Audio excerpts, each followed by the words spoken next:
Hello les potos. Aujourd'hui, je vous propose ma petite analyse, ma petite critique sur le film The Craft, les nouvelles sorcières. Avant même de vous parler vraiment de l'équipe technique, sachez déjà que ce n'est pas un reboot du premier, donc de Dangereuse Alliance, mais bien la suite du premier de Dangereuse Alliance sorti en 1996. La réalisatrice de The Craft, les nouvelles sorcières, est donc Zoe Lister-Jones. Alors, elle est plutôt connue actuellement comme actrice, elle a quand même réalisé un film qui s'appelle Anna et Ben. Celui-là, c'est son deuxième film. Ensuite, je sais qu'elle est sur le lancement d'une série qui s'appellerait Woman Up, mais j'ai pas trouvé trop d'infos. Mais par contre, elle a aussi été scénariste et actrice en même temps d'un film qui s'appelle Lola Versus. Donc vous voyez, c'est quand même une femme qui est multicasquette. Côté des acteurs, je commence par la protagoniste, c'est Kylie Spaney qui joue le rôle de Lily. Alors cette actrice, elle est pour l'instant pas très connue. J'ai essayé de regarder un petit peu d'écumer sa filmographie. Moi personnellement, je la connais pas plus que ça. Elle était visiblement dans le film Pacific Rim Uprising et elle a aussi été dans le film Une femme d'exception. Le deuxième acteur que je vous présente, qui est déjà pas à présenter, c'est un acteur hyper connu, c'est David Duchovny qui joue le rôle de Adam dans Craft. Alors lui, on le connaît plutôt pour ses deux grosses séries cultes. La première, The X-Files, où il jouait le rôle de Fox Mulder aux côtés de Gillian Anderson. Et deuxième rôle culte dans sa série, Californication. Donc voilà, c'est un gros acteur dans deux grosses séries cultes. Dernière actrice que je vous présente, c'est Lovie Simon qui joue le rôle de Tabby. Alors elle est un peu plus connue quand même que Kylie Spaney, puisqu'elle elle a le rôle principal dans la saison 1 de Greenleaf. Et ensuite, à partir de la saison 2, elle a un rôle plutôt récurrent, donc elle est beaucoup moins présente. On a pu aussi la voir dans une œuvre commandée par Amazon Prime, Stella and the Spades. Donc voilà pour les trois acteurs que je vous présente. La petite histoire. En fait, Lily accompagne sa mère, elle déménage toutes les deux dans une nouvelle ville, puisqu'en fait la maman de Lily a un copain et ils décident d'emménager ensemble. Donc forcément, Lily emménage avec sa maman dans la maison du copain de sa mère. Là-bas, elle va avoir des demi-frères, puisque lui a déjà 3 fils, et elle va aller à l'école là-bas, dans cette nouvelle ville. Elle a rencontré 3 filles, et ces 3 filles ont un lien très particulier avec elle, puisque visiblement, elle serait elle-même, sans le savoir, une sorcière, elle aurait des pouvoirs magiques, et ces 3 filles-là le savent elles-mêmes, vont former les quatre pouvoirs de l'Est, Ouest, Sud et Nord. Donc voilà, sauf qu'au bout d'un moment, à force de faire de la magie, ça va leur échapper des mains et des catastrophes vont arriver. Donc voilà, c'est vraiment le spin-off, le synopsis vraiment du film. Alors les acteurs, qu'est-ce que j'en ai pensé? Je vais pas essayer de vous les énumérer un par un, ça sert à rien. Je vais juste te dire qu'en fait, forcément, je l'ai comparé avec Dangereuse Alliance, avec le premier, donc que j'ai adoré, que j'ai vu plus d'une dizaine de fois. Et honnêtement, les actrices sont pas très bonnes, en tout cas dans ce film-là. Et au-delà d'être pas très bonnes, ça je dis tout le temps, la direction des artistes, des acteurs, des comédiens est vraiment dégueulasse. L'écriture des personnages est dégueulasse. C'est-à-dire que autant dans le premier, on avait vraiment une Fairuza Balk incroyable, une Neve Campbell, une Rachel True, une Robin Tay. Chacune des 4 personnages du premier avait une personnalité unique, avait vraiment une histoire unique, qui avait une énorme influence sur l'histoire du film. Ici, ces 4 filles qui sont complètement fadasses, elles n'ont aucune histoire. Elles sont inintéressantes, elles amènent rien, elles n'ont aucune personnalité, même Lily, donc Kylie Spaney, son personnage est vraiment hyper cliché dans tout ce que vous voulez, c'est vraiment une catastrophe. J'irai même plus loin que ça. Adam, donc David Duchovny, le personnage est écrit de manière absolument ignoble.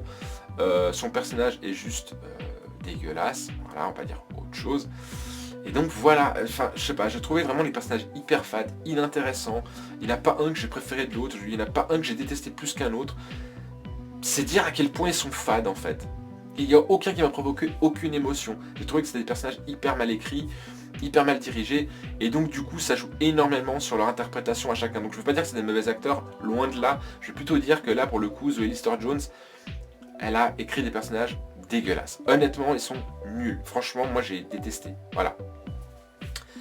Deuxième point du film que je voulais mettre en avant, c'est les thèmes mis en avant par Zoe Lister-Jones, donc par la réalisatrice, des thèmes de société actuels. Et Première chose, par exemple, à un moment donné, elle met en avant les problèmes que peuvent rencontrer la communauté LGBT. Elle met en avant les brimades à l'école, le harcèlement scolaire. Elle met en avant le suicide chez les jeunes. Elle met en avant la violence conjugale. Elle met en avant plein de choses. Oui, mais moi je le dis toujours, quand on met en avant un sujet vraiment fort, comme ce genre de problème de société actuelle, soit on l'approfondit, soit on ne le met pas. Ici, typiquement, je vous donne un exemple très simple. Vous prenez par exemple le premier Harry Potter, la saga Harry Potter. On le sait maintenant, Albus Dumbledore est un personnage gay. Mais ni dans le livre, ni dans les films, ce n'est dit à aucun moment. Pourquoi ? Parce que tout simplement, ça n'a aucune importance sur la trame du livre ou la trame du film. Ça n'a aucune importance, on s'en fout qu'il soit gay. Ça n'a aucune importance, ça n'apporte rien. Et bien là, c'est clairement ça. Zoé Lister-Jones met en avant des problèmes, par exemple, de côté, comme je vous dis, des problèmes liés par la communauté LGBT, etc. Et ça n'apporte rien. Ça n'a aucune importance sur l'intrigue, sur l'histoire du film. C'est juste pour dire, bah voilà, ce personnage il est gay. Et il faut qu'il le dise qu'il est gay. Ou ce personnage, bah, il est suicidaire, il faut qu'on le dise. Ce personnage est, comment dire, est brimé à l'école. Il faut qu'on le dise qu'il est des brimades. Mais ça n'a aucune importance dans la trame du film. Vraiment aucune. Autant rester concentré sur l'intrigue principale. Parce que du coup, justement, vu qu'elle a voulu faire tout ce genre de choses, le côté magique, à un moment donné du film, ça commence. Et de quelle manière ça commence, ok. Ça, on ira plutôt le parler dans la partie spoiler, mais ça commence, on a la partie magique, génial. Tout à coup, plus rien. Et hop, on commence à balancer des sujets de société. Bam, bam, bam, et bam, et bam. Et en fait, ils n'ont aucun but précis, si ce n'est de dire limite, ça y est, alors, l'homosexualité, les problèmes quand on rencontre les personnes LGBT, ça c'est fait. Les problèmes que rencontrent les élèves à l'école, ça c'est fait. Les suicides à l'école, ça c'est fait. On a l'impression qu'en fait, elle avait un cahier des charges. Il fallait que je parle de ça, c'est fait, ça c'est fait, ça c'est fait. Mais sans pour autant l'intégrer dans le scénario du film. C'est juste catastrophique. Enfin, honnêtement, c'est catastrophique. Parce que moi, à partir du moment, comme je le dis avant, quand on traite un sujet, soit on le traite, soit on ferme sa gueule, on le fait pas et on se concentre sur l'intrigue principale. Voilà. Autre chose aussi qui m'a un petit peu... Voilà, c'est que visiblement, Zoé Lister-Jones est une réalisatrice, en tous les cas, engagée. Et je trouve ça, encore une fois, je trouve ça génial. Je trouve il en faut des gens comme ça. Mais pareil, ici, on a vraiment le côté, les femmes, les filles sont les gentils, et les garçons sont les méchants dans ce film. Tous les mecs sont des connards. Et les meufs, c'est les gentils. Encore une fois, la cause féministe est très importante. Mais je trouve qu'avec des messages véhiculés comme ça, où genre tous les mecs sont les méchants et toutes les meufs sont les gentils, ça défonce complètement le message féministe. Et c'est ça qui m'énerve, c'est qu'avec ce genre de message pourri et mal transmis, ça attise la haine de l'homme contre la femme. Et je trouve ça hyper mal fait, ça manque de nuances, ça manque de traitement. Encore une fois, quand on ne sait pas traiter d'un sujet, on ne le fait pas, c'est tout. Voilà, moi c'est un truc qui... Ce film m'a un peu gonflé pour ça aussi, parce que la cause féministe est importante, mais avec des réalisations mal faites comme ça, je trouve que ça peut attiser une certaine animosité dans ce combat-là. Voilà. C'est dit, c'est fait. Donc ça c'est une chose. Je reviens à l'intrigue principale, donc au film en soi. Pareil, il y a plein de concepts que Andrew Fleming avait mis en avant dans Dangereuse Alliance. Mais ici, Zoé Lister-Jones, elle a complètement pris ce concept de base, puis elle les a balayés. C'est comme si je vous disais, un truc tout con, je sais pas, Indiana Jones c'est un archéologue, ça c'est Spielberg qui le dit. Et puis dans le... On va dire une connerie, dans le 2, George Lucas reprend, c'est lui qui réalise et te dit non, c'est pas un archéologue, c'est un historien, ou c'est une connerie, c'est un aviateur, voilà. Non, t'as un concept de base, tu le gardes, t'en fais ce que tu veux, mais tu gardes les bases, les repères, les points de repère, surtout pour les gens qui ont vu le premier. Bah non, elle a complètement dégagé le truc, et puis elle a mis autre chose. Un peu comme l'histoire des Star Wars 4, 5, 6 et 1, 2, 3. 4, 5, 6, on avait plus l'impression que la force c'était quelque chose de mystique et tout, et puis George Lucas m'a fait de la merde dans le 1, 2, 3, il a dit qu'il y avait un taux de midi-chlorien, donc ça devient presque un truc scientifique. Et bah là c'est clairement la même chose, elle a pris le premier, il y avait un concept, et puis elle a fait ah non, il me plaît pas, donc je veux dire ce concept là, je préfère ça. Et du coup ça casse le truc, parce que du coup, bah voilà, pour ceux qui ont vu le 1, ça dérange. Dernier petit point que je voulais mettre en avant, c'était la BO. Alors honnêtement, la BO c'était digne, les morceaux qu'il y a dedans, dignes des plus mauvais teenage movies américains actuels. À part un ou deux morceaux que j'avais trouvé super bien, que je trouvais vraiment sympa, bien adapté à l'ambiance du film, bien adapté au sujet du film, vraiment le côté magique, sorcière et tout ça, génial. Mais alors après le reste des autres morceaux passés, c'est vraiment une catastrophe, c'est catastrophique. Je sais pas, j'ai pas trouvé ça absolument incroyable. Donc voilà. Au bilan, je pense que vous l'avez bien compris, le film ne m'a pas du tout plu. Comme je vous ai dit, j'ai vu le premier une dizaine de fois et je l'ai trouvé vraiment très en dessous. Les sujets, comme je vous l'ai dit, le féminisme, tout ça, sont très très mal traités, sont mal véhiculés. Quand c'est véhiculé, c'est très mal véhiculé, c'est très cliché sur beaucoup de choses, c'est très quotaisant. Voilà, moi je dis quotaisant dans le sens où il y a des quotas, il faut faire ça, ça, ça, ça. C'est une catastrophe et du coup la magie pour le coup vous passez vraiment à côté du côté magique, vous passez complètement à côté du concept du premier et voilà. Donc si j'ai un truc à vous donner ou un conseil à vous donner, n'allez surtout pas le voir et surtout si vous avez vu le premier. Donc si vous l'avez vu le premier, n'allez pas voir le deuxième, hein. Regardez le premier, vous verrez il est 1000 fois mieux, hein. Ça vous rappellera peut-être parce qu'il est quand même de 96 le premier. Et si vous n'avez pas vu le premier, n'allez surtout pas voir le deuxième. Trouvez-le en Blu-ray, je sais qu'il est en Blu-ray en DVD, ou peut-être sur une plateforme streaming, vous la trouverez peut-être, sur un streaming, vous trouverez peut-être Dangereuse Alliance, mais regardez le premier. Vraiment, n'hésitez même pas.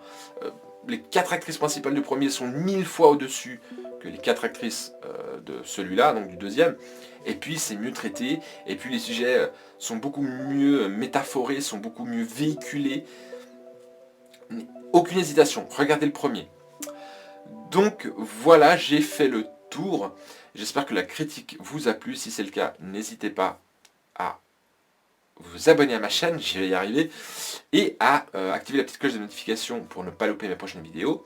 Vous pouvez également liker la vidéo avec le petit pouce, hein, ça fait toujours du bien à la chaîne. Et bien évidemment, ajouter un petit commentaire si vous avez des questions, vous avez des remarques, je suis toujours preneur. On va passer à la partie spoil en 4 points. Pour ceux qui veulent pas, je vous dis déjà bye bye. Et pour les autres, on se retrouve après l'alerte.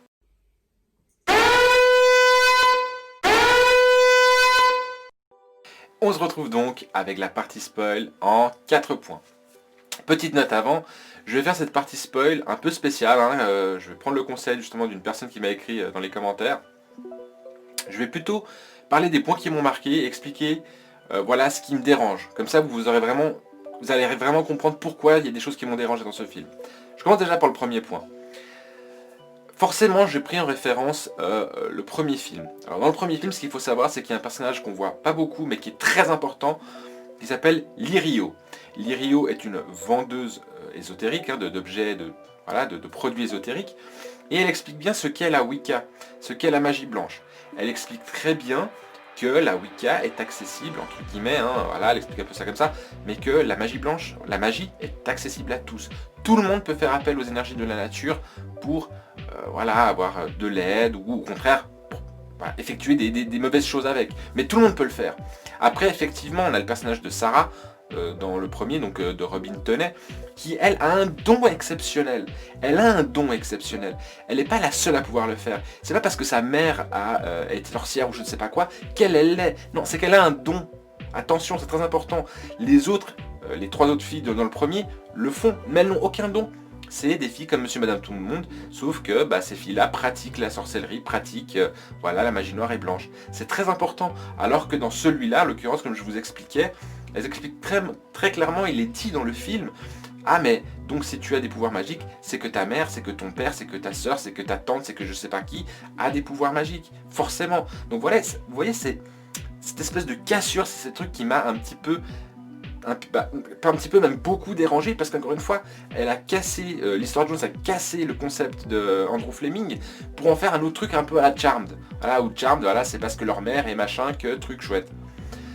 Deuxième point aussi que je voulais mettre en avant, dans le premier, encore une fois, quand Robin tenait, donc son personnage Sarah rencontre Nancy, Rochelle et Bonnie, Sarah, elle très clairement, elle commence avec elle à faire un petit peu de magie, même, puis ces petits trucs, et petit à petit on voit que leur magie, leur pouvoir augmente, et boum, on arrive à un climax à la fin où leurs pouvoirs sont vraiment incontrôlables. Ici, elles arrivent directement, bam, elles ont des pouvoirs magiques de ouf, c'est limite du Sabrina, quoi. ça joue pas, ça joue pas, ça joue pas. Puisque en fait, quand on arrive à la fin du film, il n'y a plus de climax. Le climax est passé. Elles n'ont pas plus de pouvoir qu'avant. C'est juste ça qui est débile. C'est ce côté où Zoe Lister-Jones était trop vite dans le dire, voilà, elles ont des pouvoirs magiques, regardez ce qu'elles peuvent faire. Ah là là là, elles peuvent tourner leur perruque sur la tête sans bouger les doigts. Enfin, c'est inintéressant. Et du coup, on arrive à la fin et le climax, mais en fait, il tombe à l'eau, quoi. À la fin du film, tombe complètement à l'eau. Troisième point, c'est un des points que j'avais mis en avant tout à l'heure, j'en ai parlé longuement. Justement, ce côté, en tout cas, phénomène de société actuel. À un moment donné, on apprend qu'une des quatre sorcières du film est transgenre. Ok, bien. Et donc, pourquoi est-ce que Lister Jones fait dire à ce personnage, oui je suis ça, mais je suis transgenre, ou parce que je suis transgenre, ou je sais pas quoi, quand au final, ça n'amène déjà d'une rien à son personnage, ça ne donne pas plus d'épaisseur, ça ne donne pas plus d'intérêt à son personnage, et surtout ça n'apporte absolument rien à l'intrigue principale. On s'en fout de savoir qu'elle est transgenre. J'ai envie de dire, on s'en fiche, voilà. Mais on sent que le personnage le dit, voilà je suis ça, je suis transgenre. Voilà. Et il nous le met. Et c'est des choses comme ça qui me dérangent, parce que c'est en gros s'attaquer sur un phénomène important, il faut en parler, mais il faut le traiter. Et c'est beaucoup de choses comme ça. Voilà, il y a une longue scène, pareil, je suis bi. Il y a un gars, un personnage, à un moment donné, je suis bisexuel, machin, il est envoûté, donc il devient gentil, parce qu'au début c'est un connard, évidemment. Et quand il est envoûté, il dit, voilà, je suis bisexuel, tralali, tralala. Ok, c'est cool. Et donc, quelle est l'importance de cette révélation dans la série, dans le film, pardon. Ça n'a aucune importance, ce n'est pas traité, ça n'apporte rien. C'est juste pour dire, c'est fait. Voilà, c'est ce genre de choses. Et comme ça, des trucs comme ça dans ce film, il y en a plein partout. Le dernier point, et c'est celui qui me semble le plus important, en tout cas à mon sens, à mes yeux, à moi, c'est qu'à la fin, en fait, on découvre que Lily, en fait, la mère qu'on voit avec elle au début, n'est pas sa vraie mère. En fait, c'est sa mère adoptive. Et sa vraie mère, on apprend à la fin qui c'est, et ce n'est autre que Nancy, l'une des 4 sorcières du premier de The Craft, donc de Dangereuse Alliance. Et on se dit, ouais mais c'est bizarre, parce que à la fin de Dangereuse Alliance, désolé pour ceux qui n'ont pas vu le premier et qui ne voudraient pas le voir, mais je vous le dis tout de suite, Nancy à la fin de Dangereuse Alliance devient complètement folle, mais vraiment folle, pas folle, elle a des phases de lucidité, non, elle est complètement à la masse, quoi, elle est complètement ailleurs.